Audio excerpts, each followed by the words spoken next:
Welcome to my channel arts and craft. ಹಿಂದಿನ ವಿಡಿಯೋದಲ್ಲಿ ಭಗವದ್ಗೀತೆಯ 3ನೇ ಅಧ್ಯಾಯದ ಶ್ಲೋಕ 21ರಿಂದ 25ರವರೆಗೆ ಹೇಳಿದ್ದೆವು. ಹಾಗೆ ಅನುವಾದನ ಹೇಳಿದ್ದೆವು.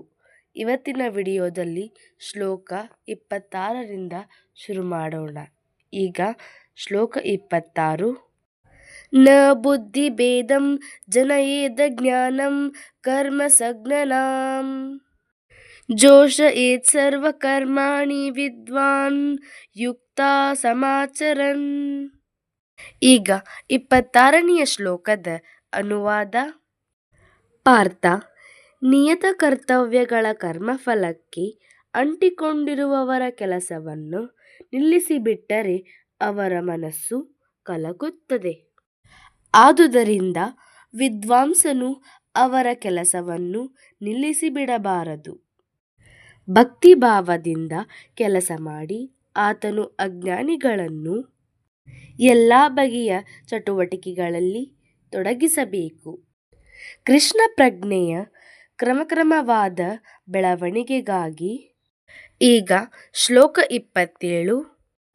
ಪ್ರಕೃತೇಃ ಕ್ರಿಯಮಾಣಾನಿ ಗುಣೈಃ ಕರ್ಮಾಣಿ ಸರ್ವಶಃ ಅಹಂಕಾರ ವಿಮೂಢಾತ್ಮ ಕರ್ತಾಹಮೀತಿ ಮನ್ಯತೆ. ಈಗ 27ನೆಯ ಶ್ಲೋಕದ ಅನುವಾದ. ಪಾರ್ಥ, ಕಾರ್ಯಗಳನ್ನು ವಾಸ್ತವವಾಗಿ ಪ್ರಕೃತಿಯ ತ್ರಿಗುಣಗಳೇ ಮಾಡುತ್ತವೆ. ಆದರೆ ಅಹಂಕಾರದಿಂದ ಮೂಢನಾದವನು ತಾನೇ ಕಾರ್ಯಗಳನ್ನು ಮಾಡುತ್ತಾನೆ ಎಂದು ಭಾವಿಸುತ್ತಾನೆ. ಈಗ ಶ್ಲೋಕ 28. ತತ್ವವಿತ್ತು ಮಹಾಬಾಹೋ ಗುಣಕರ್ಮ ವಿಭಾಗಯೋಃ ಗುಣಗುಣೇಷು ವರ್ತಂತ ಇತಿ ಮತ್ವಾನ್ ಸಜ್ಜತೆ. ಈಗ 28ನೆಯ ಶ್ಲೋಕದ ಅನುವಾದ. ಹೇ ಮಹಾಬಾಹುವಾದ ಅರ್ಜುನ, ಪರಮ ಸತ್ಯವನ್ನು ತಿಳಿದವನು ಇಂದ್ರಿಯಗಳಲ್ಲಿ ಮತ್ತು ಇಂದ್ರಿಯ ತೃಪ್ತಿಯಲ್ಲಿ ತೊಡಗುವುದಿಲ್ಲ. ಅವನಿಗೆ ಭಕ್ತಿ ಸೇವೆ ಮತ್ತು ಫಲದಾಸೆ ಇರುವ ಕರ್ಮ ಇವುಗಳಲ್ಲಿನ ವ್ಯತ್ಯಾಸವು ತಿಳಿದಿರುತ್ತದೆ. ಈಗ 29ನೆಯ ಶ್ಲೋಕ.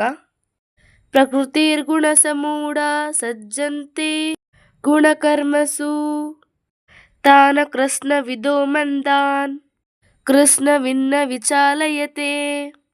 ಈಗ 29ನೆಯ ಶ್ಲೋಕದ ಅನುವಾದ. ಪ್ರಕೃತಿಯ ಗುಣಗಳಿಂದ ಮೂಢರಾದ ಅಜ್ಞಾನಿಗಳು ಸಂಪೂರ್ಣವಾಗಿ ಐಹಿಕ ಚಟುವಟಿಕೆಗಳಲ್ಲಿ ತನ್ಮಯರಾಗಿ ಆಸಕ್ತರಾಗುತ್ತಾರೆ. ಕೆಲಸ ಮಾಡುವವರ ಅಜ್ಞಾನದಿಂದ ಈ ಕರ್ತವ್ಯಗಳು ಕೆಳಮಟ್ಟದವುಗಳಾದರೂ ವಿವೇಕಗಳು ಅವರನ್ನು ವಿಚಲಗೊಳಿಸಲು ಪ್ರಯತ್ನಿಸಬಾರದು. ಈಗ ಶ್ಲೋಕ 30. ಮೈ ಸರ್ವಾಣಿ ಕರ್ಮಾಣಿ ಸನ್ಯಸಾಧ್ಯಾತ್ಮಚೇತಸಾ ನಿರಾಶೀರ್ನಿರ್ಮಮೋ ಭೂತ್ವಾ ಯುದ್ಧೇ ಸ್ವವಿಗತಜ್ವರಃ. ಈಗ 30ನೆಯ ಶ್ಲೋಕದ ಅನುವಾದ.